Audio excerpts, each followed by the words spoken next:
from historic Doyle Field in Leominster, we welcome you to another edition of Girls Soccer here on Rivalry Family Media. A very good evening, everyone. Alongside Bill Thomas and Kate Robbins, Todd Robbins for RFM, and happy to have you along with us for the final home game of the regular season for the Leominster Girls Soccer team as they get set to play host to the Mountaineers of Wachusett Regional. Two teams having vastly different seasons. The Mountaineers find themselves in the middle of this pod that is associated here with girls soccer. They find themselves right in the middle at 4-3. Wins over Shrewsbury, Leominster, Shrewsbury again, and Algonquin. Those are the 4 wins for the Mountaineers. They've taken a couple of tough losses to Westboro, twice over by a 1-goal margin in both cases, and then a loss to Algonquin, 1-0. They eventually later on did split that series with them, and that is their most recent victory just last week. A win, earlier this week on Election Day, on the 3rd at Algonquin, a 1-0 victory for the Mountaineers. Meanwhile, Leominster, it's been a rough start to the year. 0-7 thus far, looking at their last game of the regular season with a playoff game to come. We'll talk about that as the night progresses. But 0-7 to this point, losses across the board, but goals to note. A 2-1 loss to Westboro earlier in the year on the road, and most recently, a game against Shrewsbury on the road last week, a 3-1 loss in that one. Leominster, if they can get themselves to more than 1 goal, good things can start to happen. That could create some momentum for the Blue Devils. That's what we'll be looking for tonight from this girls soccer team. We turn to Bill Thomas. Bill, when you come into a game like this, 4-3, 0-7, it's awfully hard to find a positive shining light, and that is what the coaches who will have to come up with, is some kind of a positive message for their team to build on for a lot of very young players that will be back next year. Yeah, I mean, it's never too early to start working on next year, like you said. But this season's not over yet. There still are opportunities for wins, and you know, there is going to be a playoff scenario for everybody. And I think the games we've seen, the scoring opportunities have been there. It's just they haven't been able to finish. You know, the goaltender's getting a little bit better as the season's progressed. But we've seen plenty of goal-scoring opportunities. It's just that finisher, they're lacking that finisher. We'll see if maybe they can get maybe break through that 1-goal barrier, which has really been their downside is not being able to score more than 1 goal, and that puts a ton of pressure on your goalkeeper. No matter if you're only giving up 2 goals or you're giving up 7 goals, 1 goal per game. You know, in an average of less than a half goal based on the entire season, you're not going to win too many games at that rate, but they have been playing better. And we'll turn to our coach on staff, Kate Robbins. Kate, 4-3 Wachusett, 0-7 Leominster. You have been on both sides of this. Mm-hmm. The team having the great year, the team with the year of the struggles. Mm-hmm. What do you do? How do you build on that as you come into your final game of the regular season? Well, and this is one of those situations where if you're on the side of this coin that Leominster finds itself on this year, you have to build on the mini victories. You can't look at it as an entirety, because when you do that, it becomes a little bit daunting. And so you take those mini victories, you take the winning of the quarter, you try to win a half, and then eventually you try to start building on things. It's about fundamentals, and it's about making sure that you're constantly improving, and that's the most important part. On the flip side, if your season's going well, you need to make sure that you are fixating on ways to improve yourself for the postseason. Time now for the national anthem here at historic Doyle Field, and then the kickoff. Wachusett and Leominster next. This is Girls Soccer on RFM.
Ready for action here at historic Doyle Field. It's Wachusett and Leominster Girls Soccer to come here on Rivalry Family Media. So happy to have you along with us. Same day delay, facebook.com/media rivalry for this one. And then on demand on YouTube, search and subscribe to Rivalry Family Media. One thing I can tell you as we look down this Leominster list of games, Bill Thomas, and we were talking a little bit about their building their improvement. In games where Leominster has scored and scored early, it has certainly changed the makeup of the game. A 1-goal loss to Westboro on the road, a 3-goal loss against Westboro here at home, and then a 2-goal loss to Shrewsbury just last week in games where Leominster has scored. Games where Leominster fails to get on the board have gotten lopsided, and they've gotten lopsided quickly. So to me, I think getting on the board and getting on the board early could make all the difference in the world for this team. Well, that you know how important that first goal is in any type of contest, and it's probably more important than any other sporting event, no more important than in soccer. But there's been a lot of pressure on the goaltending. There's no way around it. And when you're giving up goals early, even that one goal, that first goal, because you're not taking advantage of your own scoring opportunities, the pressure mounts. But like Kate said earlier in the pregame, a lot of it's about small victories. Whether you win a quarter, you win a half. That's really what the team needs to build on, and there's still some playoff opportunities, and it's never too late to start learning, to start improving, even if it's quarter by quarter or half by half. It's not really about winning the game, it's about winning the opportunities, I think, at this point in the season, and then making them cash in. Small time increment victories, that is the name of the game. Goalkeeper matchup for Leominster. Olivia LeBlanc gets the start in goal for the Mountaineers of Wachusett. Emma Crochet gets the start as the goalkeeper tonight. Goal to our left. Wachusett comes in wearing the road white tops, white bottoms, white socks trimmed in evergreen. Leominster, the home royal blue tops, royal blue bottoms trimmed in white numerals front and back. Leominster across the back nameplate, and away we go. First kick for the Mountaineers, and they control back in their own end of the field, and we are underway here at historic Doyle Field. First significant strike ends up in the third row, and across the touchline it goes, and it will be a throw in for Leominster. Somebody already touched the first ball. I had to get a new ball. Took no time at all. And so they will come from the near touchline, and away we will go. Leominster with wait, 2 balls in play. And rough start already. Off to a bumpy Sorry, Todd. start. No, that's all right, Bill Thomas. Off to a bumpy start indeed. But away we go. There's the input and the kick downfield driven by Leominster. And that was Shannon Smith. The ball continued to hug the touchline all the way down to crossing the end line. And it'll be goal kick for the Mountaineers. I still think they should try that someday, just as an exhibition. Let's have 2 balls in play at all times. And just see what happens. See what happens. Absolutely. Yeah. Crochet's goal kick right up the center of the field. Touched on and moved forward there by Pallotta. Now caught in a trap as Leominster double teams the ball. Mountaineers overrun the play. It's Nogler, tries to send it back. Now moved forward there on the play by Grignan. Up through the middle of the field on the foot of Fitzgerald. And then Fitzgerald makes a connection to the outside. That was Panarello. Now Raymond. Raymond from left touchline tries to center the ball and only gets a piece of it across the end line, and it's goal kick Leominster. Although, perhaps they say it was deflected by Leominster. Looks like it's going to be a COVID corner for the Mountaineers. To the corner? Yes, it is. We've seen the boys take advantage of these COVID corners all season, but the girls have been slow to catch on. We'll see how Wachusett handles these. There's the touch, and then the strike up through the center of the field, knocked on back through the middle, and then stepping up the drive over the crossbar. Goal kick for Leominster. A solid strike there for Bierfeld.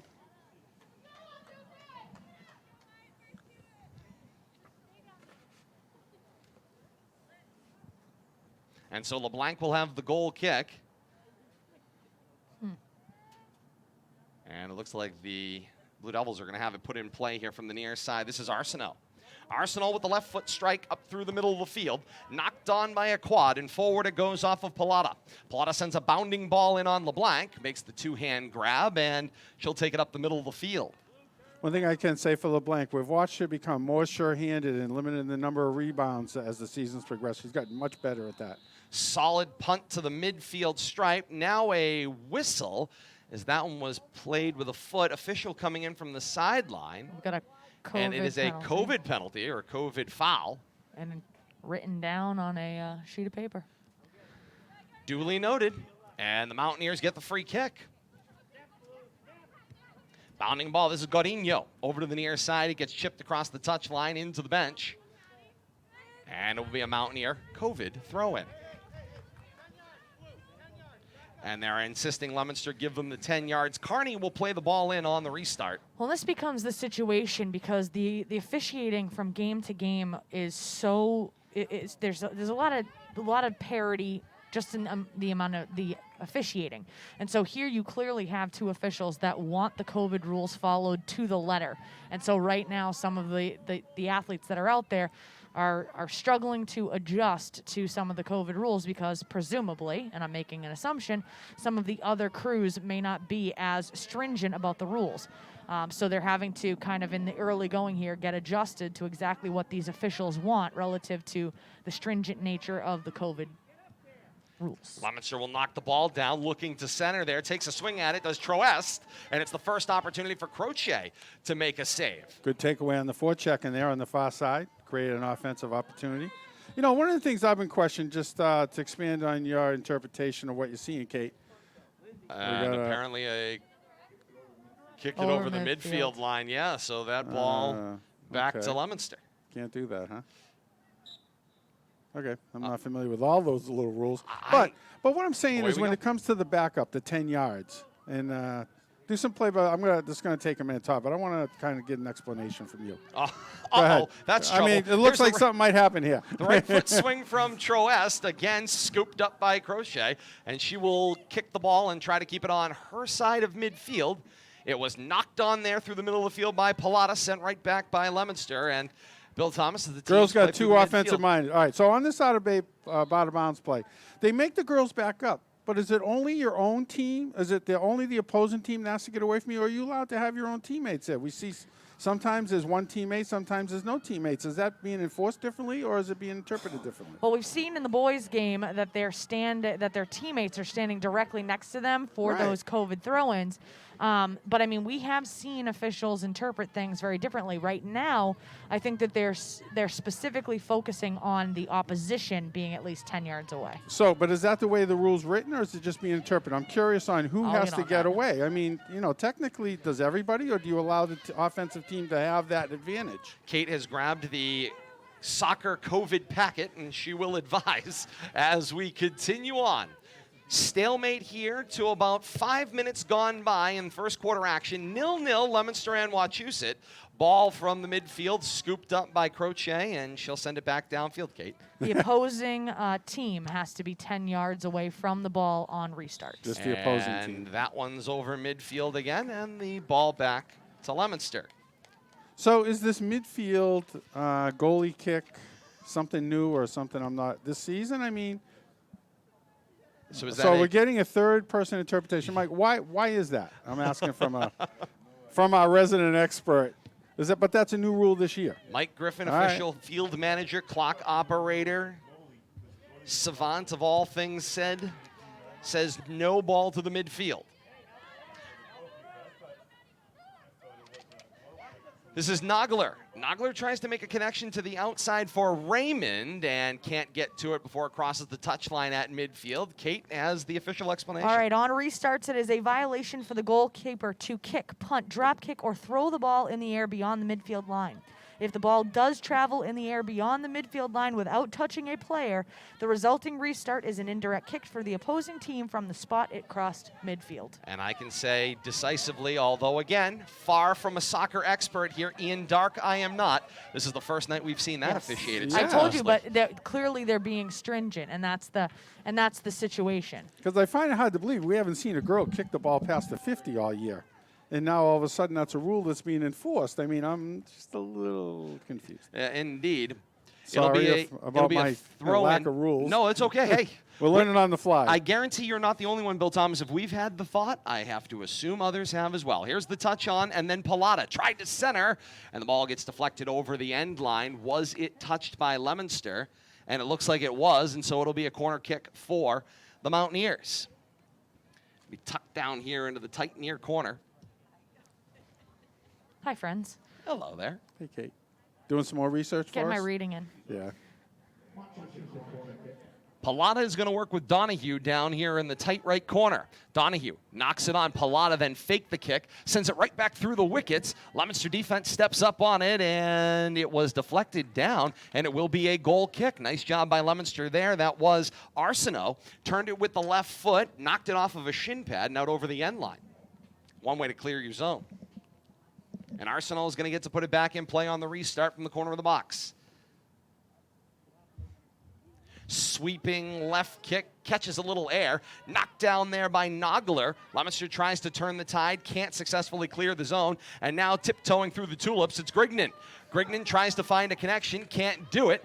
Knocked down once again, kept alive, left foot chip, and across the end line it goes. That was Gridley with the last scoring opportunity there. Goal kick, Leominster. Had Gridley been on target, that was going to be difficult to defend from that range off the left foot.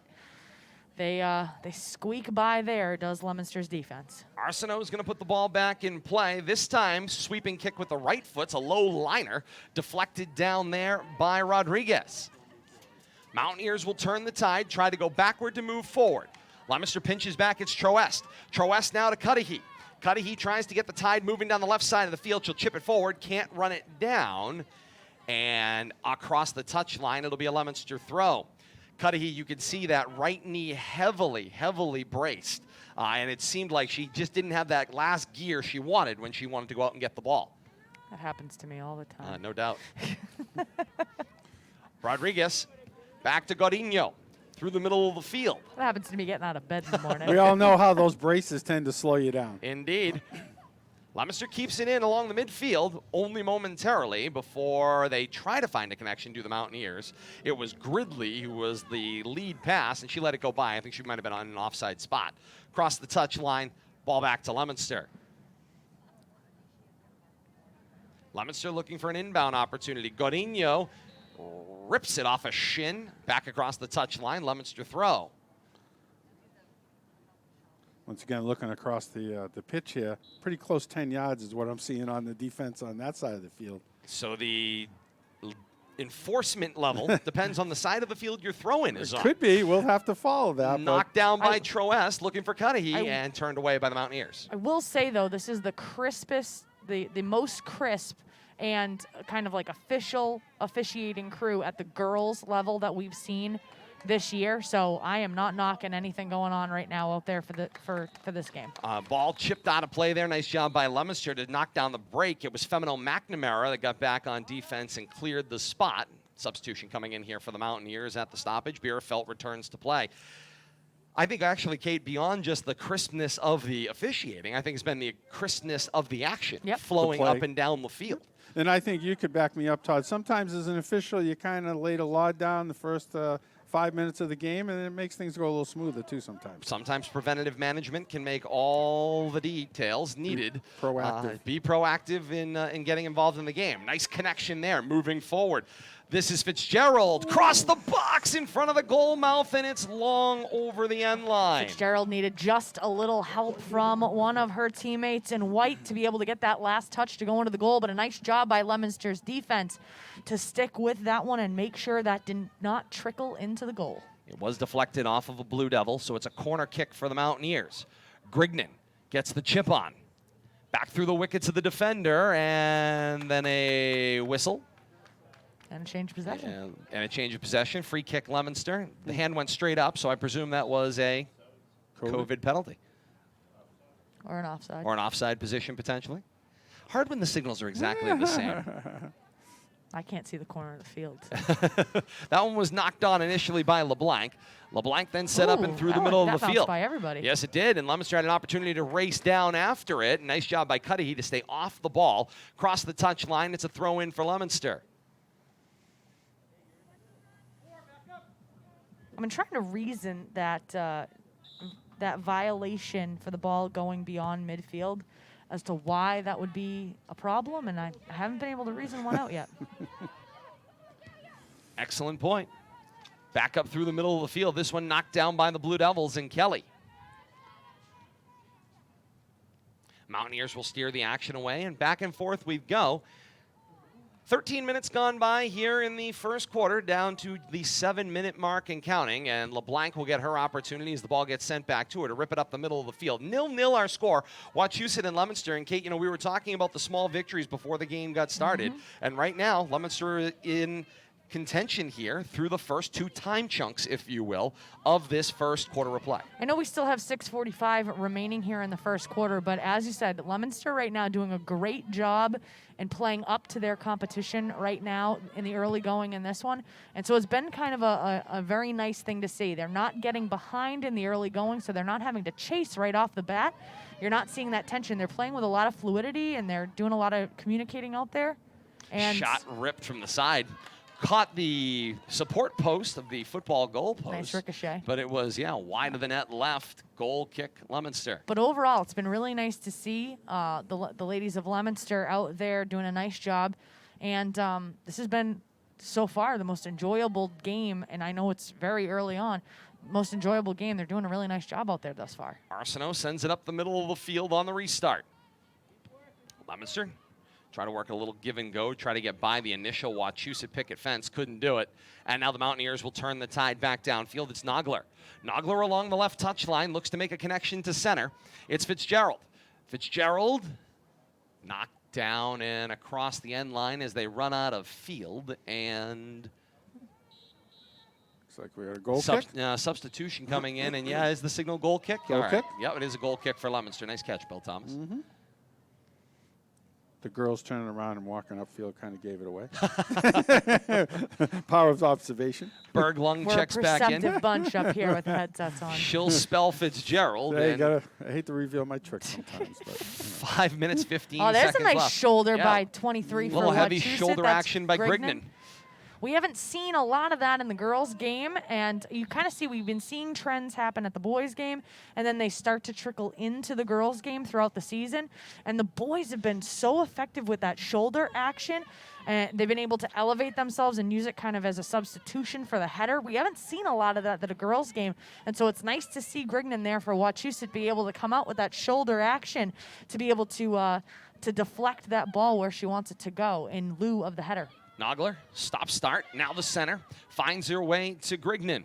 Grignan rips a shot, curves away from the post and across the end line. good save there, I think. That was a deflection, I think, off of that. Yeah, Blank got her fingertips on that. She seems a little frustrated. I think she knew she should have let it go. No, I think she should have caught it. No, she should have caught it. Okay. Yeah, she should have caught that instead of giving up this corner kick. She should have had a goal kick. Yeah. But that was a good save right there. It kind of looked a That little becomes deceptive. one of those situations where if it elevates too much and it goes off your fingertips, it goes right by you. Exactly. She probably did the right thing working the deflection. But Down the end line off the corner, Leominster defense reflects that one back, and now the Mountaineers try to come back toward midfield.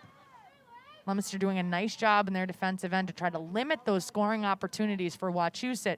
Once Wachusett goes into that offensive end up against the Leominster's defense, they've only been really given single opportunities at net, and even on these corner kicks, these COVID corner kicks, not getting multiple opportunities at that net. And by cleaning that area up and having Leominster's defense get rid of that ball, get it back to the midfield area, it puts a lot less pressure on their defense and the goalie in LeBlanc, and they're able to kind of calm down a little bit, you know? Yep, absolutely.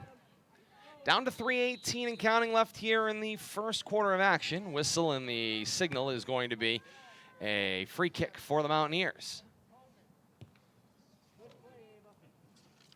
I'm scouring some of these modifications. They've got modifications for their gym bags in here. Indeed. Just imagine what the coming weeks will reveal when the EEA and the MIAA reveal their thoughts about how the winter sports season can be contested. All that to come. You almost wear bubbles. In the months ahead. I mean, and it's safety first. I certainly can understand that, but makes things difficult. An opportunity comes loose front of the net. It was driven on there by Raymond and deflected back by Leominster. Femino McNamara there with the deflection for Leominster. As I said, Leominster defense doing a nice job cleaning up that garbage in front of the net, getting rid of it so that LeBlanc is able to breathe in the net. Leominster's 11 players now back on their side of the field in a very defensive posture, and the ball gets cleared across the touchline, and it will be a throw-in for the Mountaineers. But they've consistently been able to clear that ball, get it out of that area. Thus far, Wachusett has been relegated to taking shots from approximately 20 yards away and nothing closer than that. If you can keep them at bay and keep them out of that traditional football red zone, if they're taking shots from 20 yards, you've got a decent shot of keeping this game very close. Whistle away from the action. Blue Devil wall. As we are down inside of 2 minutes left here in the first quarter of action. 0-0, Leominster and Wachusett here on RFM. Bierfeld, the touch on now. Bierfeld will launch middle of the field. Ball popped up in front. LeBlanc comes out and will play the ball, scoop it up and steer it away. Yet another time that Wachusett has been off target on that shot that's inside that goal area. And right now, Leominster, the beneficiary of 2 off-target shots on goal from Wachusett. Ball launched downfield. Leominster tried essentially the old hockey dump and chase, weren't able to run it down. Keep the play alive. Keep it on the Mountaineer side of the field. This is Godinho. Sends it down right side of the field. Knocked down, and the Mountaineers will clear it out. That was Senecal.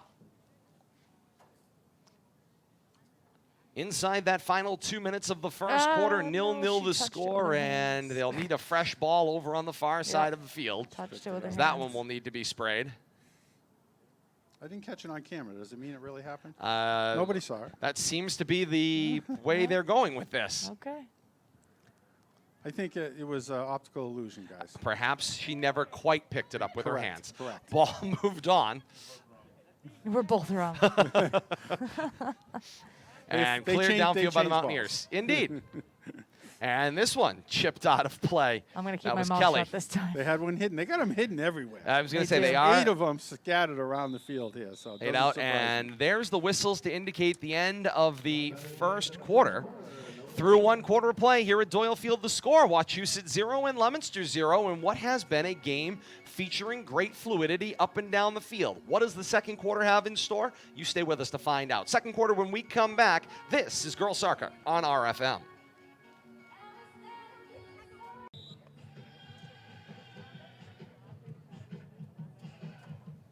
Back inside historic Doyle Field in Leominster. Second quarter action about to get underway here on Rivalry Family Media. Leominster and Wachusett played 0-0 through 1 quarter. Kate, what did you see as the teams went up and down the pitch?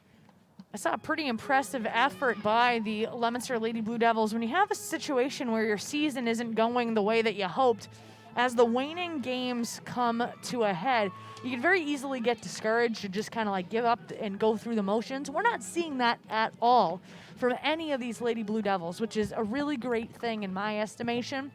And what we're seeing right now is some great fluidity, as you said, some great communication. I'm seeing a lot of hustle out there, and I'm seeing a lot of really great defense. Leominster hasn't been on the offensive end much. They haven't been on the offensive end much for the season, but they're doing a great job on defense, and they've really, really cleaned up that defense, especially within 20 yards in that traditional football red zone. I've been really pleased with what I've seen close to the net. They're doing a nice job helping out LeBlanc so that she's not basically a firing squad for the opposition for the entirety of the game. I like what I see after 1 quarter. Now we have that small victory. We then need to now turn that into another small victory. Now we need to get a full half of this level of play out of the Lady Blue Devils. Nice connection down the side. That's Nogler. Looks to try to make a centering. Check it, Donahue, and Leominster will send it out of play across the touchline.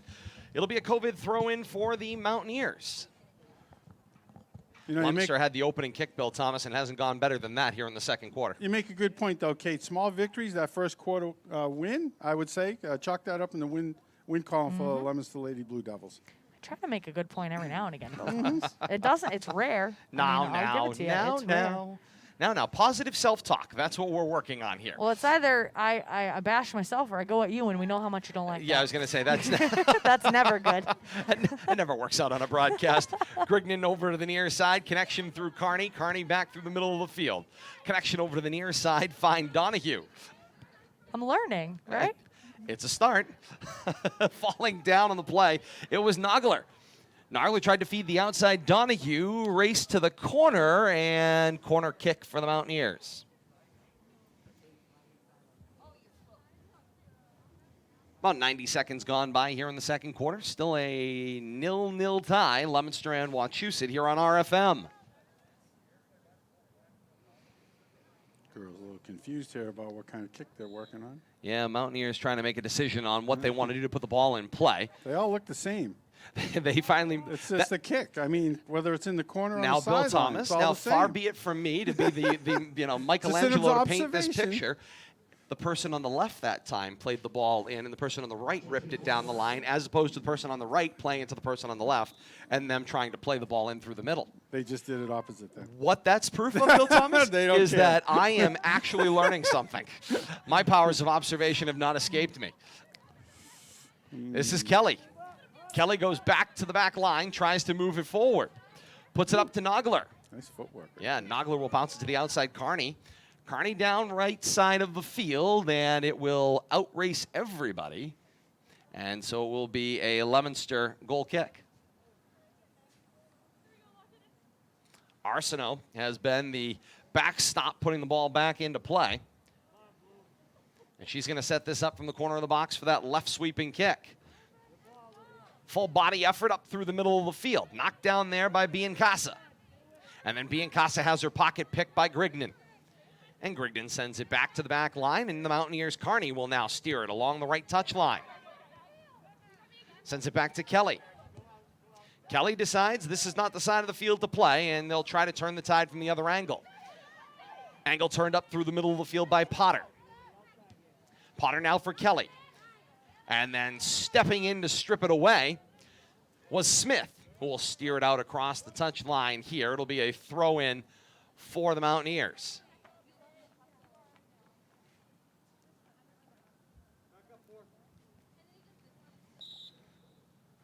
Touch, and Arsenault will play it into the middle of the field. Cudahy knocks it down at the waist, and then steered away there. It was Nogler, and then turned right back upfield by Arsenault, who was heading back downfield to get in her defensive position. Momentarily, though, as here come the Mountaineers through the middle of the field. This is Fitzgerald, steered away by Arsenault, and the Blue Devil defense clears that end once again. Connection made. Upfield, it was knocked down by Troest, and then across the touch line, last touch by a Mountaineer. Blue Devil throw-in coming up. This is Forsberg. Mountaineers might have been guilty of a little overpassing right there. Great opportunity in front of the Leominster net. Maybe being a little too particular there, Bill Thomas. Yeah, I think you're right. Should have just blasted away and hope for the best. Look for that rebound. Ball chipped all the way downfield. Leominster trying to close in on it. Meanwhile, Mountaineers trying to turn the tide. Cudahy gets there, but uses the hands on the body. And so it'll be a free kick for the Mountaineers. And right back to the Blue Devils with the free kick. A little pushing and shoving going on over there. Yep, they will exchange possessions. And so Leominster will have the free kick from the far side. Godinho is going to take the kick. And now they've decided to bring in Arsenault all the way over from the far side of the field. She's going to work with Godinho. Godinho, the chip on the indirect, and then she will send it on. Shouldered up, Cudahy, close in front of the net. It was redirected in front of Crochet and almost turned in by her own team on her. Leominster's defense pushing forward on the offensive side. Shot chipped toward the net, inside the right post, and they strike. It's Olivia Rodriguez for the Blue Devils that will get credit with the right foot goal. It will skip in and score past Crochet. 14:29 to play in the second quarter, and Leominster draws first blood. 1-0 Blue Devils here at Doyle Field. Nice job right there, controlling the ball back and forth in front of the net, and had a nice screen shot there. I don't think the Wachusett goalie saw it till after it bounced on the ground and was skipping by her. One of the most impressive parts about that goal, multiple attempts at the net for Leominster's offense there. Good offensive push. I agree with it.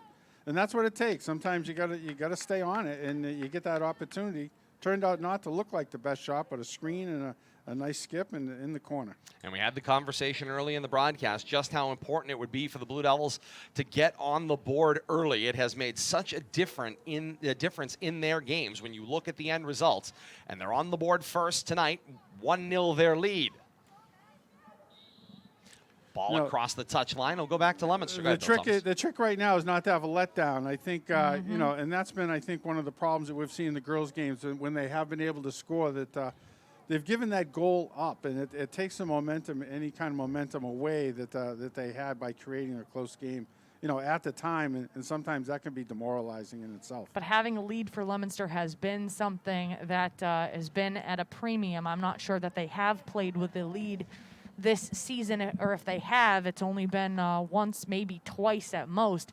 And so right now, the positive emotion right now running through the veins of the Lady Blue Devils that are out there, right now, this is now yet again a second good quarter of positive contribution. And right now, if they can hold on for another 13 minutes, they will have absolutely controlled and won this first half of play. Just more positivity, those small miniature victories adding up and building upon one another until you have the building blocks of a W. Teams exchange ball back and forth about on 4 occasions over on the far touchline. The indirect free kick. It was touched there by Godinho and then driven down the field by Kelly. And then steered away in the pack back the other way by Potter for the Mountaineers. And then across the touchline and back to Leominster. Right now, Leominster feels like, although they've played probably more of the game on the defensive end of the field, feels like they have had much stronger control of this game than the Mountaineers, who have probably spent more time on offense in the combined first 2 quarters. I think in earnest, we've only seen Leominster on the offensive end twice here in the entire game. And so, like you said, even though Wachusett's offense has possessed the ball primarily, Leominster really doing a nice job controlling the action, especially when they're on their defensive end, and obviously taking great advantage in the few times that they've been on the offensive end of the pitch.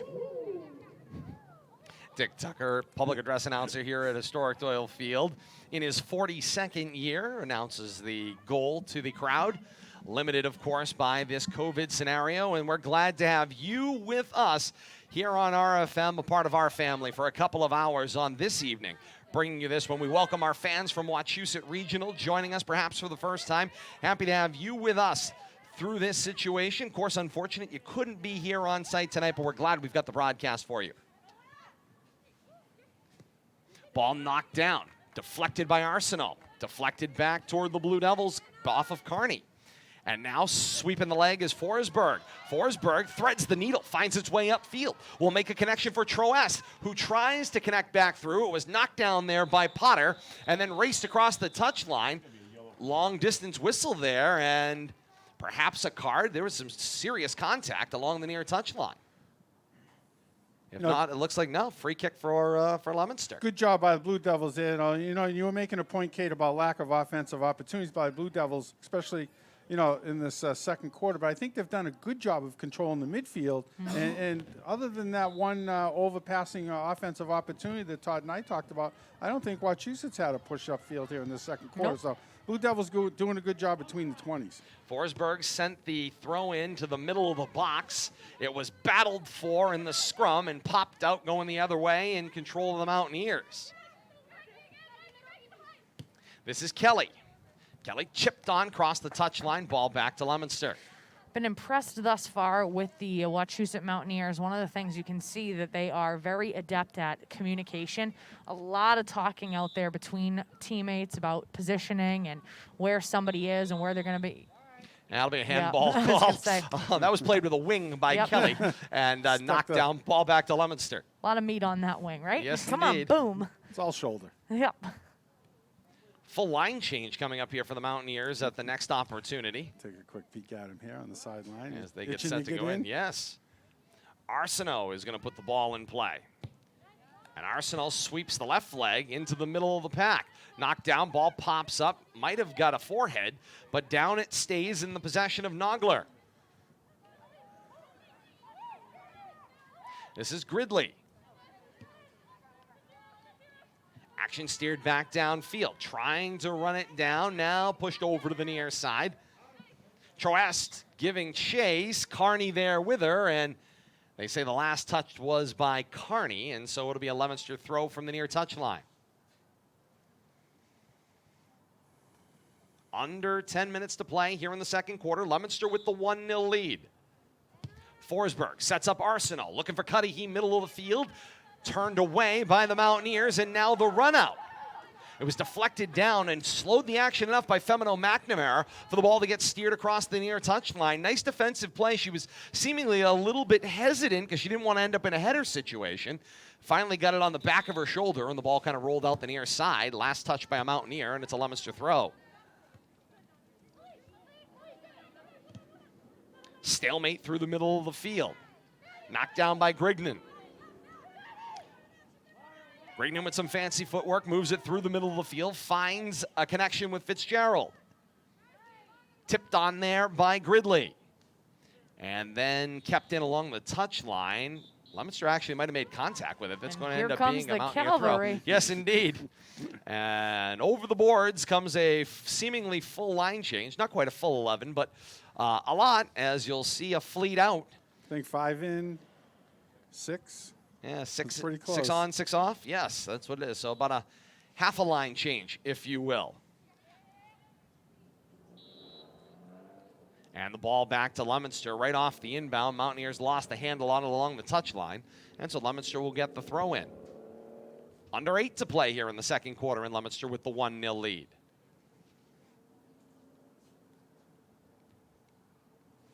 Ball played on there by Kelly. Leominster steers it through the middle of the field. It's Forsberg. Forsberg tried to make a connection looking up through the middle for Rodriguez, but it was too long, and now the Mountaineers work back on the attack. This is Carney. Sends it to the middle of the field and was hoping to get a pass back out. Meanwhile, Troest steers it away. Now for Forsberg. Little body contact there from Kelly. And now Troest tries to throw it out in front of Cudahy, and smartly run down there by Raymond, sends it across the touchline in a Leominster throw, stopping the attack. Troest's ability to change direction even slightly, to make slight adjustments on basically like a dime out there, really, really effective on that left wing for Leominster out there. Just really, really been fun to watch her navigate through the Wachusett players and able to really make a great contribution and dish the ball out to her teammates. Forsberg for Arsenault, second time the charm, and knocked down by the Mountaineer defense, and now turned away. And we've got head contact in the ball back. That's one of those ones where the ball is kind of rotating on its axis, and it just kind of rolls all the way over your body and just happened to roll across your face on the way by. Indeed. Under 7 to play here in the second quarter. That had some English on it. Arsenault is going to have the restart again. They think it's indirect, so Godinho with the touch. Now Arsenault the launch. Nice launch angle bend there, and it gets down to Cudahy, right side of the net. Steered away momentarily, and the Mountaineers looking to clear. Leominster, meanwhile, trying to knock it down. Young closed the action, and it was Young and Cudahy trying to change the angle, and then ends up across the touchline, ball back to the Mountaineers. And a substitute on is Senecal coming in for the Mountaineers.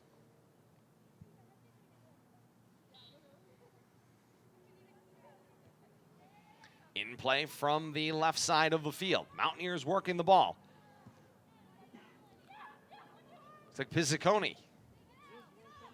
Ball worked its way forward. Now on the hop here. This looks like Stone down the left side of the field. Giving chase on it was Femino McNamara. Couldn't slow things down long enough, but maybe bothered the ball enough to send it out across the end line. Goal kick. The Mountaineers could not get an opportunity to cross. They just couldn't settle the ball down. And so Arsenal will put it back in from the box. Nice left side rush there by Wachusett. Just nobody to send it to, but good coverage defense there, too, over there by the Blue Devil defender. Just heard you say Pizziconi for Wachusett. That's a Leominster name. Yes, indeed. Bounce through the middle of the field, knocked down Rodriguez. Steered back by the Mountaineers. Comes to the near side, O'Brien. O'Brien playing the right touchline. Throws on the brakes. Finds a connection. This is Kelly. Look at Troest on the dime. Yes, indeed. And getting bodied up on, and she stayed on. She's given up quite a bit of height and weight there in that battle up against Kelly, and she is just in the scrum. I've been impressed with her play all night tonight. No question about it. Feisty wasn't deterred. Kelly lifts one, middle of the field, played on by a shoulder. Godinho tries to get position to steer it away. Leominster gets a little help coming up from the middle of the field. Another great effort by Leominster's defense to clear it out of that, that middle section between the hash marks. Whistle behind the play says Leominster free kick. The nice clear came out of the pack. It was Shannon Smith. I was waiting to get an angle on her number. They're doing a nice job working together. Up through the middle of the field, it's Arsenal. Troes chipped on, looking for Cudahy. Sent back by the Mountaineers, and back downfield it comes.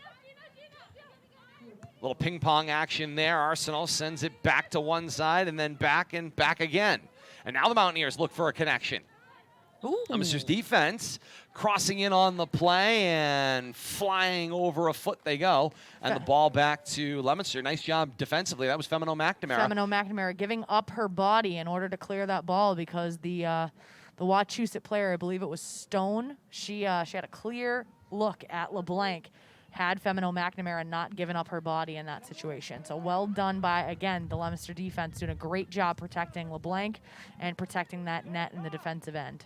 Final 3 minutes of the first half. 1-0 Leominster's lead right now, and they've controlled the action. This is Kelly. Looks to find a lead pass. Arsenal, the first to the ball, steers it across the touchline away from Pallotta. Nice job right there, just clearing out in front of the net.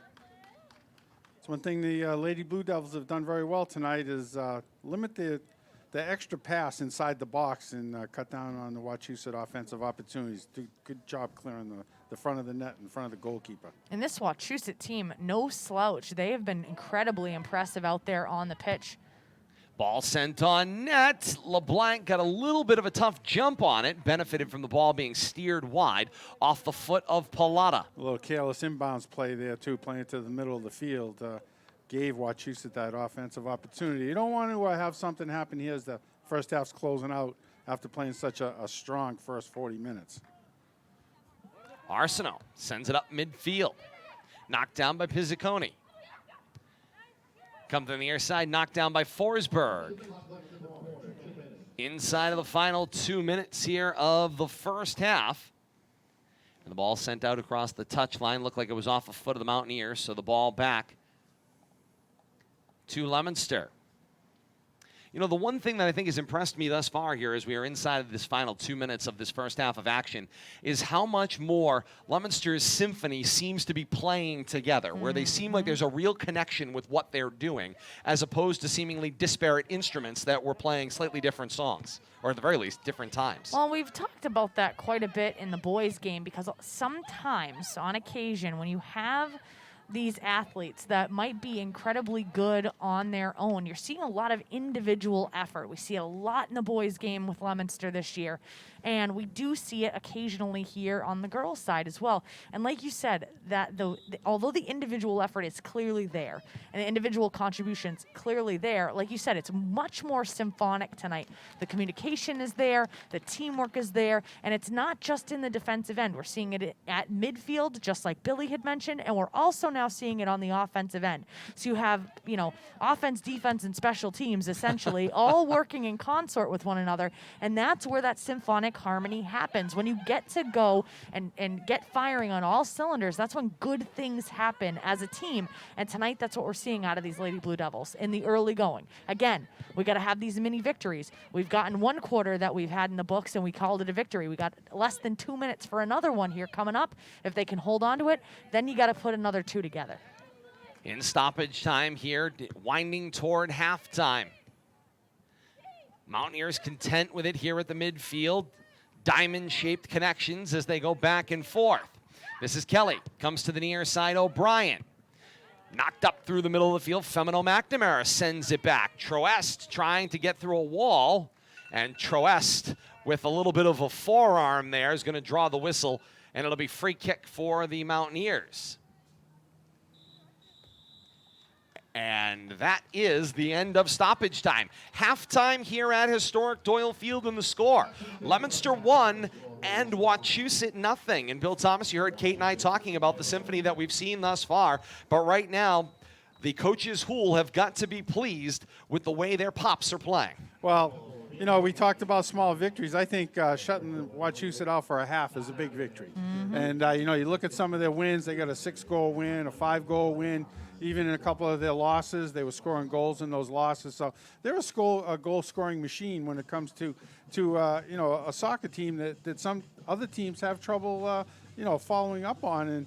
And to shut them out for a half is a win. We're going to have to see. We've only played 40 of an 80-minute game. We got 40 more minutes to go. I'm sure the Blue Devils come out fired up in the second half, but you don't want to see a letdown. The last thing you want to do is give up an early goal here in that second half and see that momentum completely swing. These two teams played back on October the 20th at Wachusett at Hal Lane Field. It was a 6-0 Mountaineer victory in that one.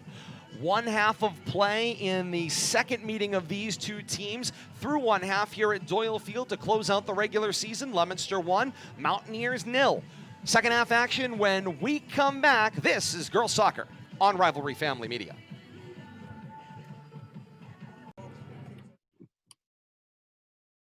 Halftime at historic Doyle Field here on Rivalry Family Media. Happy to have you back with us here on our sounds of the game. Remember, you're seeing this game in same-day delay action from earlier on today at historic Doyle Field, presented with the sights and sounds just the way you would have seen them from the stands at historic Doyle Field. We invite you to continue to be a part of our family as action continues throughout the year. More information on the schedule available, facebook.com/Media Rivalry, on Twitter @Media Rivalry, as well as on YouTube, search Rivalry Family Media. Games available on demand along with the rest of this season and seasons gone by as well.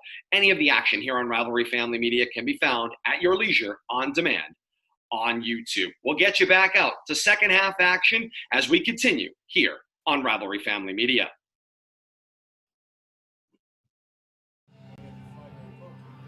Back inside historic Doyle Field in Leominster, ready for second half action. Mountaineers will put the ball in play. They'll go right to left here in the third and fourth quarter of action. Wearing the road, white tops, white bottoms, white socks. Trimmed in evergreen. Evergreen numerals front and back, and Wachusett across the front of the chest. Meanwhile, Blue Devils wearing the home royal blue tops, royal blue bottoms, royal blue socks, trimmed in white, white numerals. Leominster on the back nameplate, and away we go as we start second half action. And immediately, you can see the Mountaineers pressing the issue, and they send that one sailing by the net wide to the left. And just about 30 seconds gone by, and Leominster has a 1-0 lead as we start second half action. Well, you got to guess. You got to guess Wachusett talked about getting more shots on goal and take their chances with rebounds, and we see it already. Put the first one on goal. You can see the first how 2 minutes of the first minute here of the second half. How aggressive Wachusett came out of the chute there. They want revenge after that first half. Certainly, maybe a little too choosy in the first half of action. We'll see if they press the issue more and more and more as the action develops here in the second half. Ball chipped over to the near side. This is Raymond. Raymond tries to get it on the left foot, send it down the touchline. It was knocked down, danced, and still in play. Somehow that ball kept on line and then was played out by Pizziconi. Wind's picking up. Yes, it is. On what has been an absolutely beautiful night here at historic Doyle Field. It's been basically a warm breeze through most of this early evening, and now you can feel the wind picking up just a little bit and the temperature turned down just a little bit to go with that as well. And don't take that in any way, shape, or form as a complaint. That's right. Oh, it's gorgeous. Because we're used to some pretty atrocious weather in November in football season. November 5th, 2020. Not many positive things to say about it, but the weather right now is fantastic. Here's Kelly. With some space, decides to steer it down the left side of the field. With some room, Pizziconi centers, knocked down there. First opportunity by Pilata, steered away, and then a second shot out of the pack, ripped wide over the top of the crossbar. That was Berglund. Good job by the Lady Blue Devils. Take those shooting lanes away, but they got to work on that clear. Don't just try playing it up the field. Sometimes you're better off just clear it to the side and then take your chances on a reset. Arsenault sends one up the middle of the field. Steered back by the Mountaineers. Ball bouncing loose. Leominster plays body first. Ends up down underneath a cleat, and Leominster's got control of the ball. Sends it up through the middle of the field. Now knocked down. This is Bierfeld. For Potter, then Carney. Back for Bierfeld. She'll chip it back to the defense, who finds a hole, moves it up to Kelly. Kelly waits as she plays it on. There was going to be a possibility of getting into an offside position, so the defense plays it away, and the players stopped playing, waiting for a whistle, and then all of a sudden there was a finger tweet, and the whistle was gone, and it's Mountaineer ball. Weird, very weird. I think it was kind of like call your own foul. I'm pretty confident both teams thought there was a foul. Yes, and everybody stopped. And so it's Pilata. Pilata for Kelly, rips the shot wide top corner. No, that's okay. As an official, though, I know, Todd, you've mentioned this previously. Some of the time, you do have to go off of the reaction of the players. And so if you have a no call and everybody stops and looks at you, you missed something. Must have been a call somewhere. Ball comes up through the middle of the field. Indeed. Arsenault had sent it up, and now Forsberg. Forsberg chips it back, Mountaineer side of the field. Hasn't been much for the ball on this side of the field since the teams have changed ends about 4 minutes ago to begin the second half. And now Leominster will drive the ball down. Cudahy on her horse trying to catch up with the Mountaineers. It goes back to Crochet, who sends it up through the middle of the field. I love the little arms. The arms becoming the donut. They're just moving. Moving the ball around. And away it goes. Creative. Pizziconi. Back for Kelly of the wing maneuver. Playing with Troest. And then off her feet she goes, does Kelly. And it's a free kick for the Mountaineers.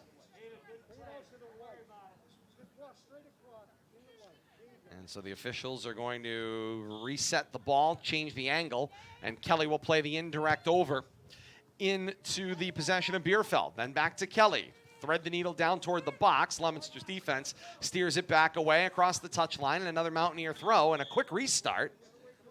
And now the whistle blows. We'll try restarting again. Quick restart. A little too quick. Yes, indeed. Raymond for Kelly. Right back to Raymond. Raymond has it taken away from her up through the middle of the field. That was Kelly. And now the Mountaineers go backwards. Kelly decides to send it back to the Mountaineer side of the field. Now they'll bring it back forward again. Berglund. And it was taken away. It was Forsberg. Unsettled action here through the middle of the field. Nice job there once again playing the body on that one by Young and let the ball go by both of them. Off for Pizziconi. Bierfeld, a physically imposing force out there for Wachusett. Chipped up through the middle of the field, trying to run it down. LeBlanc will come out and baseball slide on that one. Almost skipped by her. She did a good job reaching off to her right side there at the last second. Far more exciting than it needed to be. Yeah. A little more side spin on that ball. Got the glove on. High fly ball, middle of the field.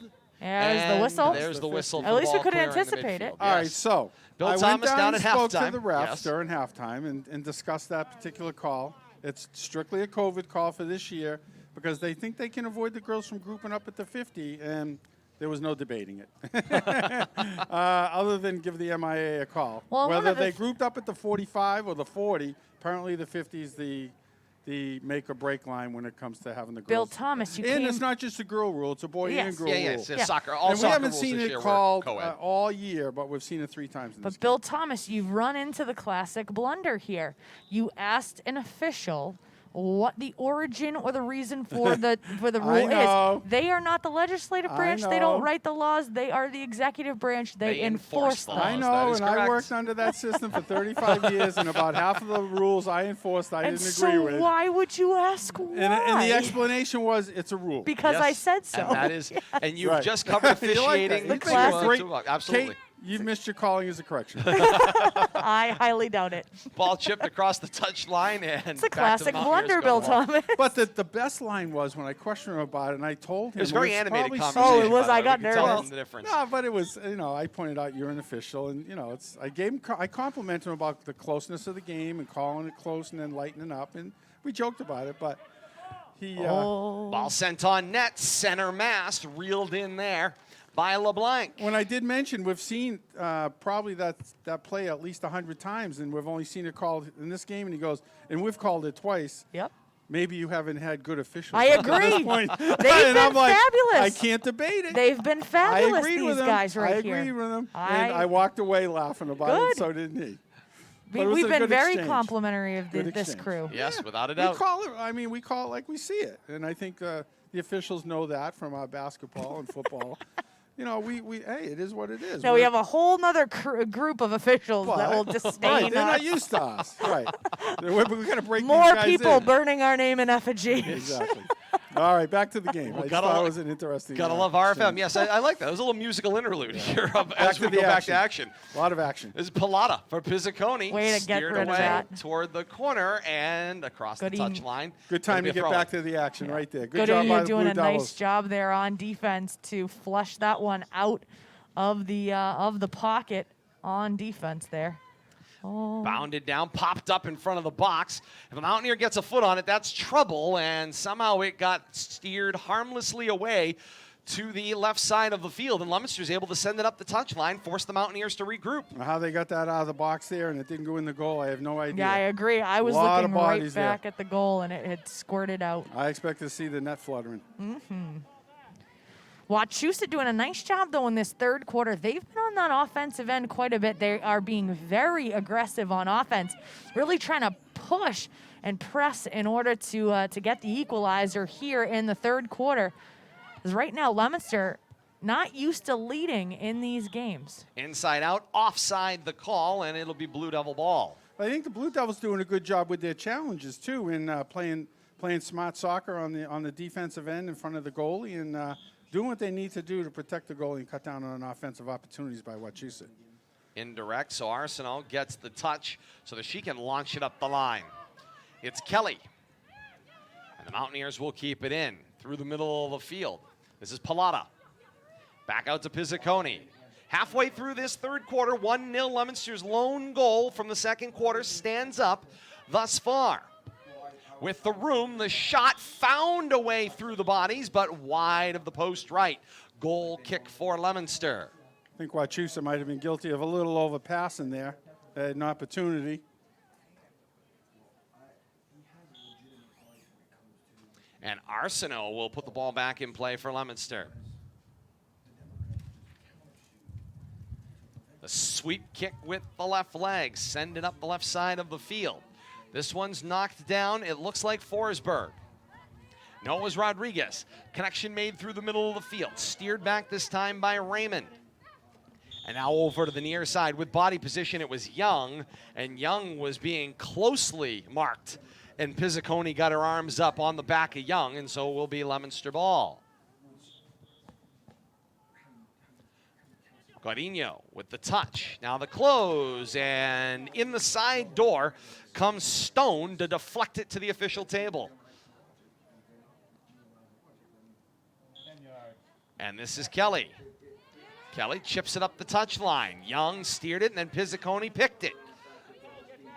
Pizziconi looks to stern the action. Slips it out in front, down the line, looking for Kelly, and that's across the touchline. Back to Leominster. Arsenault sends it back for Femino McNamara. Steers it downfield. The whistle went off, and I think they got a gust of wind that steered that ball back toward the line, but they call it out of play, and it'll be Mountaineer ball.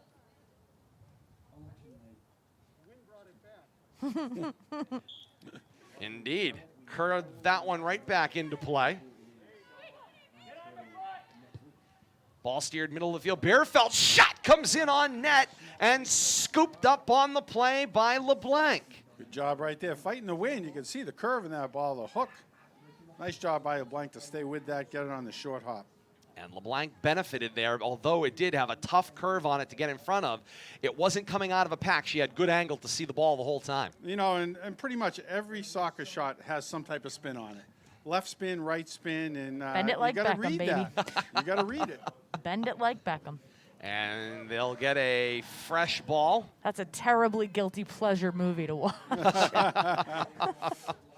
I haven't seen Bend It Like Beckham on Hallmark. And now all of the soccer aficionados out there are going to be like, and you're pathetic. And I know everyone. Don't worry, I'm aware, acutely aware. Troest will get spelled over to the near side during the disinfecting of the ball. Meanwhile, the Mountaineers run 6 on and 6 off, and wow, has the wind suddenly picked up here at Doyle Field. You can hear it in our microphone. And that was like one real strong gust came from upper field down across the lower bowl from our right to left across your camera viewing angle. Maybe we see the effect of those trees that we lost there about a month ago now, opening up the area from top to bottom. 13 minutes gone by here in the third quarter and a 1-0 lead. Yeah, if that wasn't a ski jump for wind over there before Bill Thomas, it certainly is now. Coming off the plateau of the baseball field. And that one got deflected out of a pile and bounds in on LeBlanc off of her own player. And she'll scoop it up without challenge, but certainly scary when you steer the ball down on your own net. Especially as you guys were just pointing out with the wind coming down across the field and across from right to left back into LeBlanc, who's looking into the wind. This one fires out in front. She comes running out of her box, and she will scoop it up waist high and punt back downfield. Yep, Oh, at the there 50. it is. At the As soon as she 50. kicked that, I'm going Yep. to the 50 with the camera. Let's see where it comes down. There Well, it and this came down. becomes the Right on situation. the 50. I love the consistency by the Yeah. officiating in this game, but neither goalie has been able to kind of reel it back, knowing they've called it every time. You've got to make an adjustment. By the time you get to the third quarter, a goalie, especially a senior leader, should not be sending that all the way to the 50 because you know it's going to get called, the possession's going to change, and then you're automatically going to be back on defense after you make a great save and a great effort by your defense to clear out that net. Both sides, both Wachusett and Leominster, guilty of this in this game, but this becomes the situation. Insufficient, and in my estimation, very erratic officiating, not in this game, but in every other game that we've seen on both the boys' side and the girls' side with regard to this rule. And it's in black and white, 2 bullet points, and in a packet that's only 5 pages long. And like you said, this is the first time we've seen it. So kudos to this officiating crew. They've been on it from the jump. I don't know why the rule's there, but they've been on it from the jump. I like it. I like the consistency. I don't know why the rule's there, but it is what it is. As we wind down toward the final 5 Because I minutes said so. of this third quarter and a 1-0 Leominster lead. Ball pops loose. It's a race back for the ball on the Mountaineer end. The deepest Leominster's been in a while here in the third quarter, maybe at all in this third quarter. But again, this is kudos, and you tip your cap to the Leominster defense in this one. They have kept themselves in this game as a complete unit, a fluid unit. Nice job. That was another COVID rule. That one got rifled off the ground and was above the kneecaps there. And so it will be a Leominster free kick. Do they get their own version of a COVID throw in here? Indeed. Middle of the field, Mountaineers say, nope, not this direction. Back across the touchline it goes. Try again. And so Kelly will try and input in a different direction. This time she gets a touch.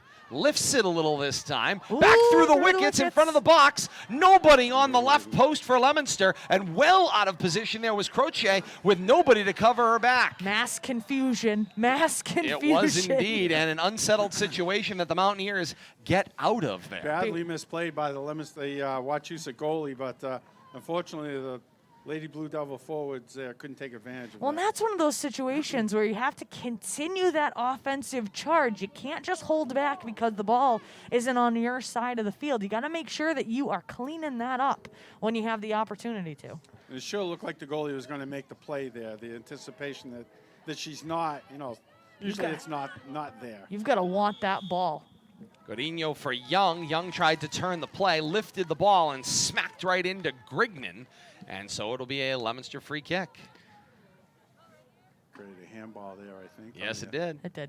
Yeah. Change in action. And they're going to say it's a direct free kick. So Arsenault will have the duties as we wind down toward the final 3 minutes of this third quarter. Arsenault angles toward the right. This was deflected high off a shoulder and now steered back by Grignan.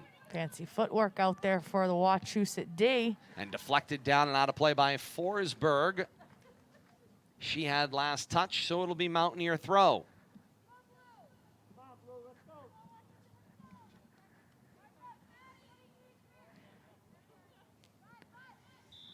And there's the whistle to put the ball back in play. Mountaineers chip it in, then right back.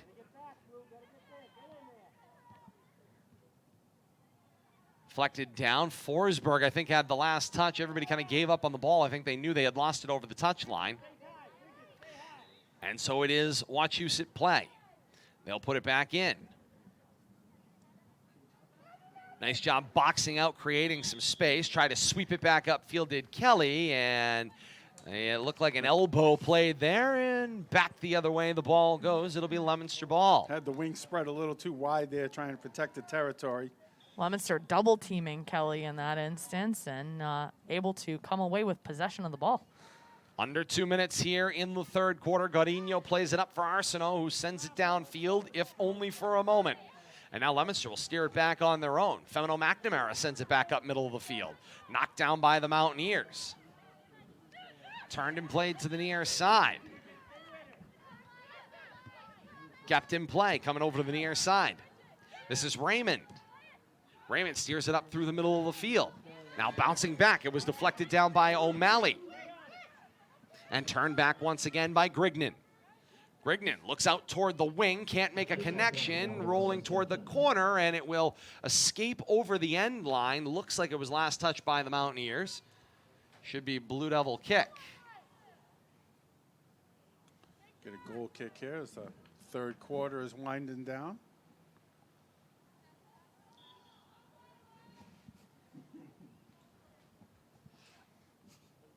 And here's the play. Up the middle of the field. Jump ball, Raymond will knock it down. That one comes flying up toward a head. It definitely scraped the ponytail as it works its way through the middle of the field. Mountaineers try to turn. It was a stalemate, decleated on the play, and there's a whistle. Mountaineer kick. Yep. Raymond going down there. It's going to be a direct free kick for Wachusett.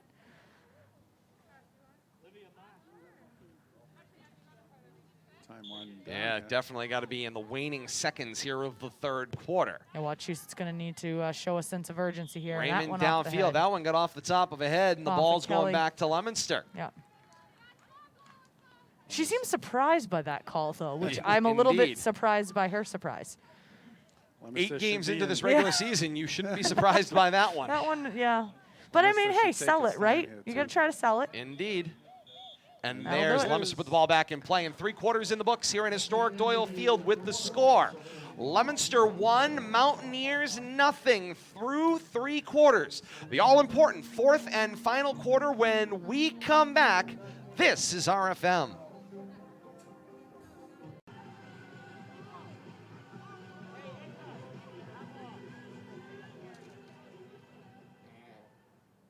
And back for the 4th and final quarter here on Rivalry Family Media. Alongside Bill Thomas and Kate Robbins, Todd Robbins for RFM, and happy to have you along with us tonight as we start the 4th quarter. It's Leominster 1, Wachusett nothing. Leominster starts the 4th quarter with the ball, if only for a moment.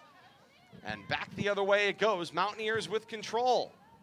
Sent right back downfield. That was definitely a quad as it gets moved forward. And then right back. And back and forth across the 50 we go here in the early going of the 4th.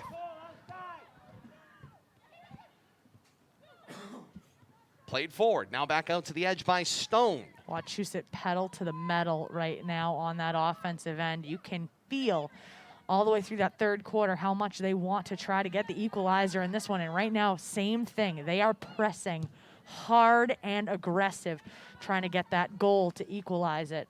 Again, Leominster rarely leading in a game this season and doing a nice job retaining it.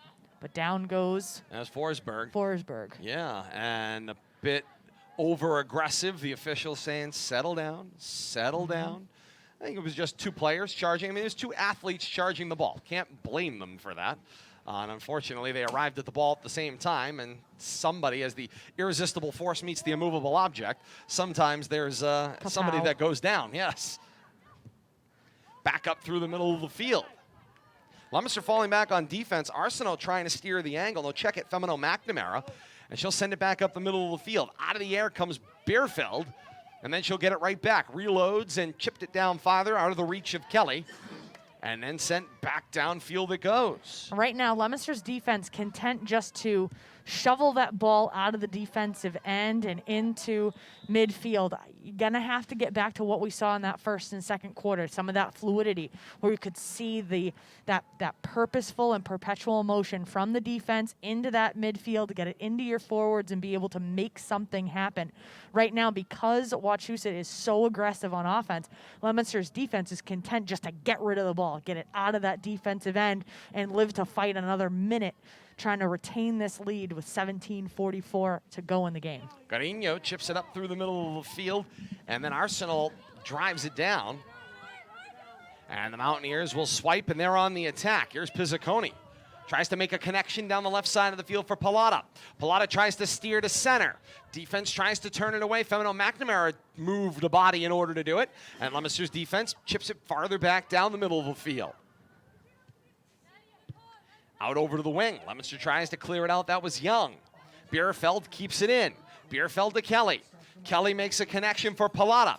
Pallotta has it steered down. Nice defensive play there by Nicole Kelly for Leominster. A lot of Kellys out on the field right now, and Nicole Kelly that time reached a foot in to steer it away. That was a great defensive recovery right there by the Blue Devil, Lady Blue Devil 34. Who is that? 24, that's 24. Kelly. Let's Nicole give her Kelly. the credit she deserves, because great recovery right there.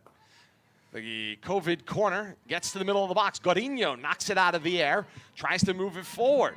Leominster's Young whiffs at the clearing opportunity, and now kept in on the near side by Kelly, and then Young scrambling back into the play, decleats and takes down Kelly. It will be Mountaineer ball. And I think the word scramble is apropos. That is really the energy that I'm feeling right now out of Leominster Lady Blue Devils. Scrambling. They are scrambling and trying to retain this very, very tight lead. And you can kind of feel it. They're just moving around as fast as they can, and they're just trying to get rid of that ball so that Wachusett isn't touching it. And meanwhile, I would say for the Mountaineers, same word. Also seemingly a scramble, as you feel like all of a sudden, now that they've gotten to the fourth quarter and this final 20 minutes plus stoppage time, a bit of panic may have set in a little. And the Blue Devils seem to have lost their way on how to get the ball in here. They played it right into the offensive forward of Wachusett.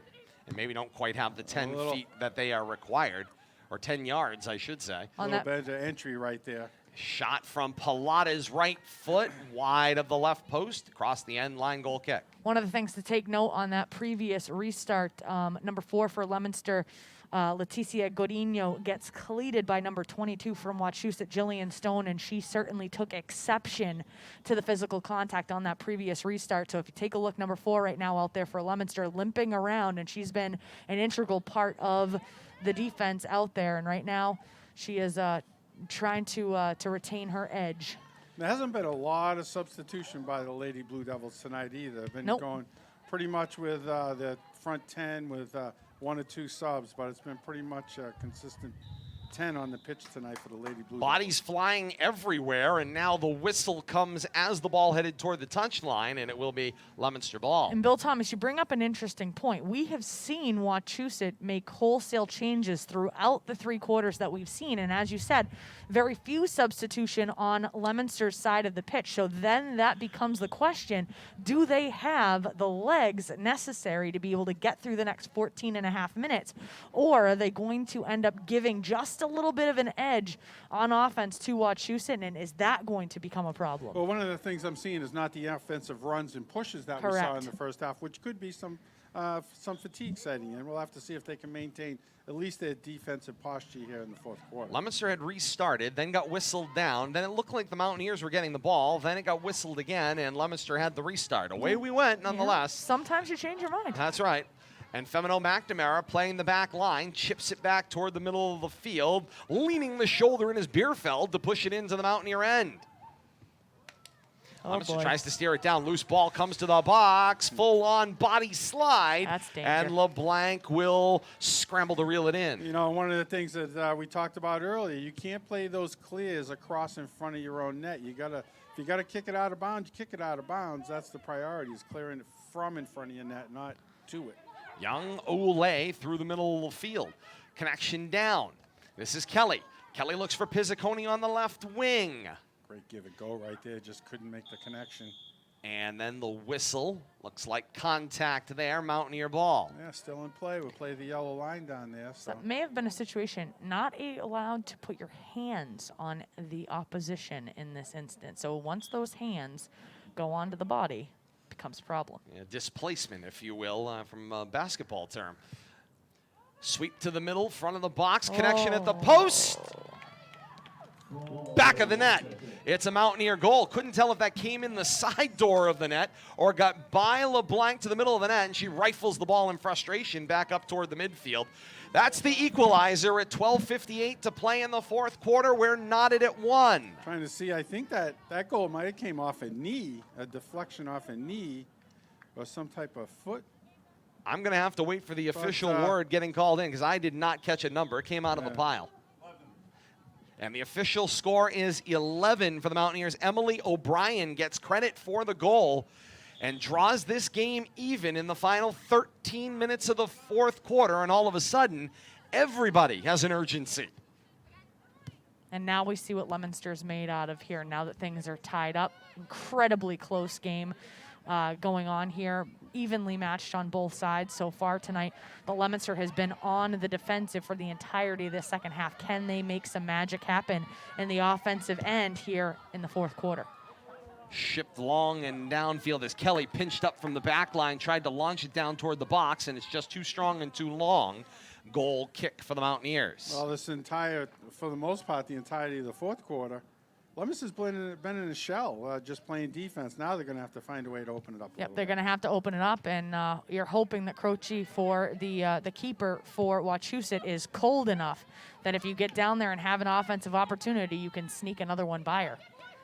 Pizziconi overruns that ball. Send it back now for Raymond. Raymond connection through Kelly. Kelly forward, touched on by Pallotta. And defended by Femino McNamara as it rolls harmlessly to LeBlanc.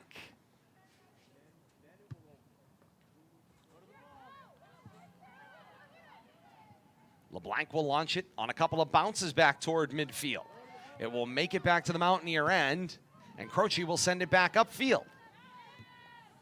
Now chipped out to the near side. This is Young. Young plays it in on defense, knocked down there at waist height by Senecal, and Senecal will send it back downfield. Knocked out of the air by Kelly. Looks to center. Knocked back Godinho. And then knocked off of Godinho. Going the other way this time. It's Stone. Stone frees up the left leg. Corner. Wow. Top shelf score. That was beautiful. My, no doubt about where that one went in. Top shelf, tucked it in the corner. Nice job by Stone. Got it out to her left foot and swept it with a beautiful bend into the top corner of the net. And it's 2-1 Mountaineers, 11 minutes to go in the fourth. Textbook goal right there. Nothing LeBlanc could do about that. Picking the top corner on a bend and just placed perfectly. That's a no doubt about it right there. Wow. Talk about a change of fortunes. Leominster's 1-0 lead stands up for 2 quarters. 22, that's Jillian Stone. And they're on the offensive end yet again are the Mountaineers. They are smelling blood in the water, and they want to take advantage of it. And the run up there by Pallotta or Bierfeld, and then wiping out on the net, launched it over the back line. And once again, we saw that shift in momentum in the third quarter where Wachusett continuously on the offensive end, and then all of a sudden you could see with the lack of potentially substitutions by Leominster, all of a sudden you could just see them defensive, and then bam, Wachusett strikes with the first, and the second one comes almost exactly 2 minutes later, and Leominster now just looking to stem the tide here. If they can get into the offensive end, they've been very effective when they've had offensive opportunities, but they've been on defense so much tonight. It'll be interesting to see how the last 10 minutes of this one play out. And Coach Houle will make some substitutions off his bench. send some of his starters over to the near side, and you can just see the frustration as they come over for a water break here. They've played their best 2 quarters at least, as this one comes on net and is pulled out of the air by LeBlanc. And you kind of equate it to a manager trying to make the decision as to when to pull their starting pitcher in baseball. You want to ride that as long as you possibly can, but you have a situation in which if you ride it too long, then all of a sudden you open the tide, and in baseball you get, a 10-run inning. In soccer, all of a sudden you've got 2 goals within 2 minutes and you completely change the tenor of the game. And it's one of those situations, as a manager of a team, you got to try to ride that wave as long as you can, unless of course you're the Tampa Bay Rays and the analytics tell you, you know what, change the pitcher in the 7th, even though he's throwing in a 2-hitter, and you lose the World Series. So you have that judgment call that you have to make, and it's one that's very difficult if you're the manager of the team. Coach Gentleman getting ready to send his full line change on. Meanwhile, Leominster in search now of the equalizer, under 9 minutes to play in the 4th quarter, trailing in a 2-1 game. And a whistle will stop the action here, and here come look at the cavalry Mountaineers. coming Yes, in here indeed. for Wachusett. 7. Yeah, Yep, it's 7 on, 7 off. 7 substitutions. That's the way to get your kids fresh. Fresh legs. And covering the field the way they are and the constant attack that they have been on, this has been a great way to keep everybody fresh. It's a complete shift change. Keep the legs fresh when you need them. And right now, because they have that 1-goal advantage, their starters can come out and get a spell. And if they're needed in the late going, then they'll get called back in and they'll be incredibly fresh. Oh, that's a... Yeah, indeed. There was a hip check drop down. And it was great forechecking coming down the field, but I'm fairly confident that's not illegal. allowed in soccer. That might so the be ball will illegal. go back the other way. And Donahue gets a little bit of a talking to from the officials. And she has now a mask problem and is going to get sent off. Quick substitution here to take care of that. Unless they give her something to... Jewelry. Ah, even better, the jewelry rule. They found an earring at this time of the game. These officials don't miss much. This might be the best officiating crew that we've had. Observation-wise, they haven't missed a trick tonight. Awfully kind of them to let her stay on. I would have sent her right off and made them play down a person. That's because you're ruthless. That's right. Ball chipped on for Gridley. The rules are the rules. Gridley looks to make a connection. Didn't we have that conversation already? Final 7 minutes to play here in the 4th quarter. Leominster down 1. Are you implying the officials just modified the interpretation of the rule there? Well, So I mean, it's a matter of, again, managing your officiating, right? Preventative officiating. I think it was a good job. Get him to pull it off, But I mean, what would have been the total? They would have played about what, 10 seconds? 30, yeah. Maybe 30 seconds without. But again, just a little note to not do it again. Latino got her first touch on the ball, and then through LeBlanc the shot. Latino couldn't clear the front of the net. Out of the pile comes the ball and slips by the pocket of LeBlanc and into the back of the net.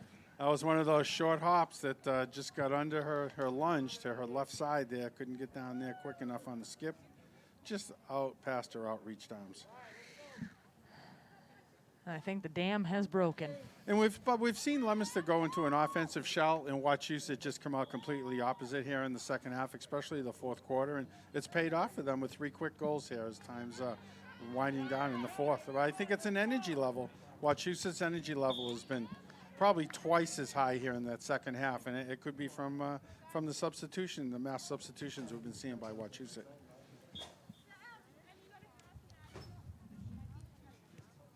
Waiting for the official word on the goal scorer. Again, that one came out of a pile, and so the choice was number 8, I am told. Emily Raymond gets credit for that one. 6 to play here in the 4th quarter. Now 3-1 Mountaineers, and you have to feel the way things have been going for Leominster, this might be a little too far out of reach. So once again, we come back to where we started with our original kind of philosophy, which is win the time crunch, right? This is the final quarter of the final quarter, and you're in a place where now you want to just win this time increment and maybe put another one on the board just to kind of build yourself some momentum going into the playoff action that will come up this weekend.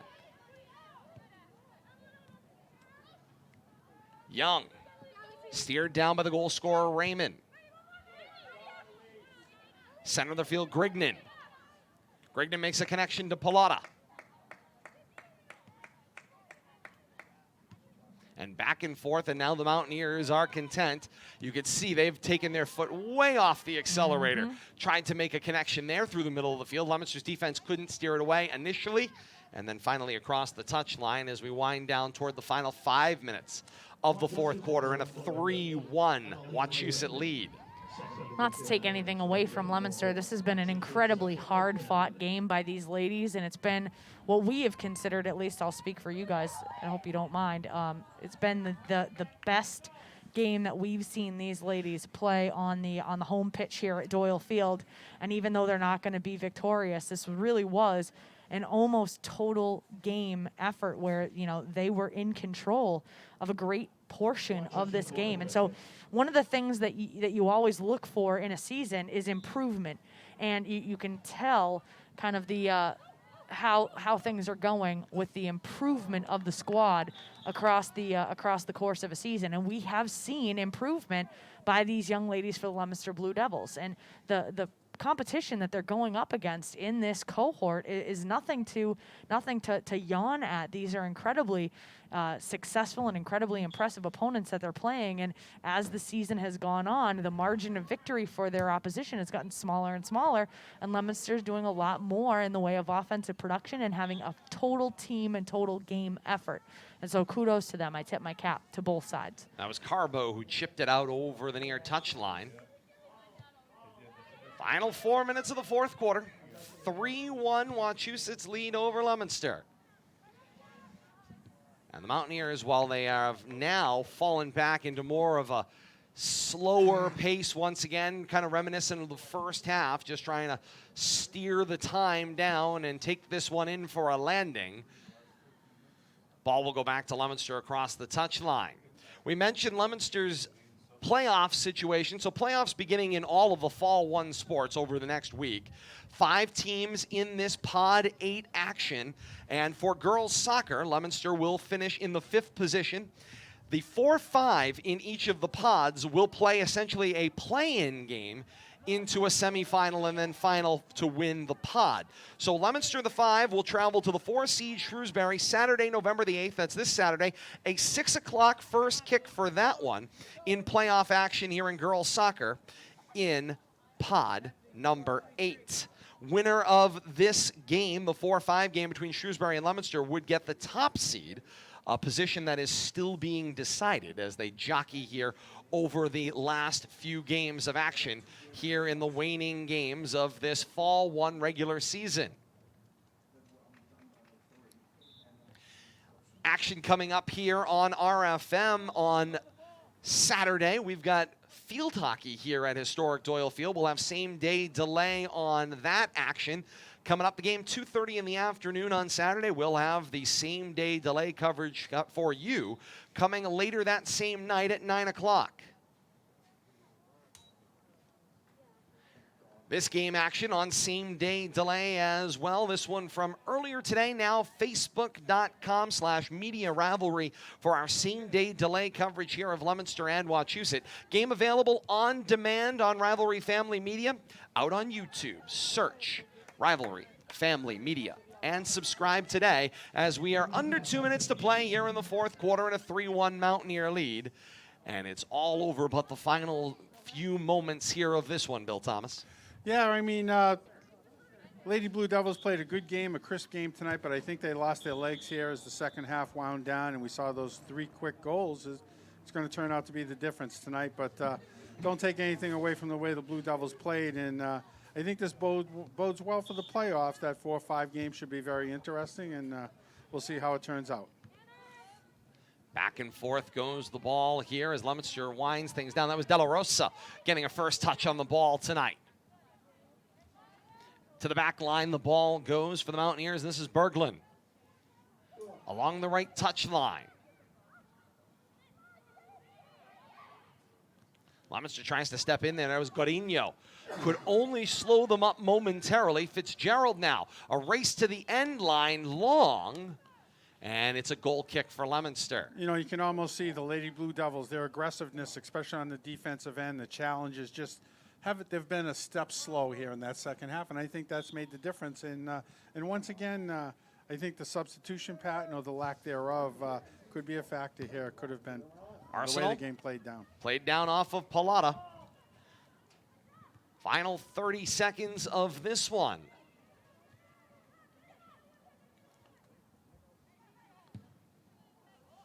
Ball crossed the front of the goal mouth and long over the end line, goal kick. So Leominster will get to put the ball in play at least one more time. This is Carbo. Carbo with the right foot plays it upfield, now in stoppage time in this fourth and final quarter. Bounding ball to the back line, Berglund. Berglund out to the touchline right. Mountaineers content with playing catch. They're on their way to a 2-goal victory. 2 unanswered goals coming up here in the fourth quarter that have made all the difference in this one. The final seconds will tick off of stoppage time, and that's the way this one will end here at historic Doyle Field. A disappointing 3-1 loss for the Blue Devils. The Mountaineers, a 3-1 victory with 2 fourth quarter strikes to improve their record to 5-3 at the completion of this Fall 1 season. Blue Devils will fall to 0-8 as they complete the Fall 1 season here in pod number 8. 3-1 our final score here at historic Doyle Field. Again, same day delay here on Rivalry Family Media, facebook.com/media rivalry for the same day delay coverage. And then again on demand, you can search Rivalry Family Media, like and subscribe today on YouTube. Find this game and all of the other great Pod 1 action here on Rivalry Family Media. Final thoughts, Bill Thomas? Well, once again, as the time was winding down, I commented, I thought the girls played well tonight, but they seemed to lose their legs a little bit in the fourth quarter. They lost their aggressiveness. Whether they tried to go into that defensive shell coming out of halftime with that 1-0 lead, but eventually the aggressive and offensive prowess of Wachusett caught up to the Blue Devils, and they took advantage of a nice corner kick there to get their first goal. But that second goal was some nice maneuver and a nice one-on-one in the center of the field. Produced that great top left-hand corner goal that LeBlanc had no chance on. And then, that third goal just kind of happened. But the horse had already left the barn by then, and you could just kind of see the Blue Devils getting a step slower and a step slower as the game wound down, and Wachusett took advantage of that, I think, in the fourth quarter. And that they did. And Kate, you've said it a little while ago, and I will agree with your overall thesis. You better. This is not just because we're married. I will agree with your overall thesis because you were right on the money. Absolutely the best game we have seen out of this girls soccer program this year here at Doyle Field, without a doubt. It's going to be a second consecutive 3-1 loss, which certainly has to hurt. But what you can see, tracking over these 8 games, things are trending in the right direction, scoring consistently. When you look through the first 5 games of action, Leominster had only scored 1 goal in the first 5 games of action. You then add these last 3, and they've scored in every single game they have played. That's progress. It's not progress that's improved the overall record, but it shows progress in the development of these players. The other thing to note there, not only are they having more success on the offensive end, they were outscored 26-1 in those first 5 games. Take a look at the scoring differential. You have a 4-1 loss, a 3-1 loss, and a 3-1 loss. That means that they're being outscored 10-3. That differential has absolutely been truncated. And again, that is the merit of seeing the improvement. The improvement across this season has been noteworthy, and it's been clear. This squad, in a very truncated season, in a season they didn't even know if it was going to happen, in a season where they have brand new rules, in the midst of a pandemic, they were able to make things move in a positive direction.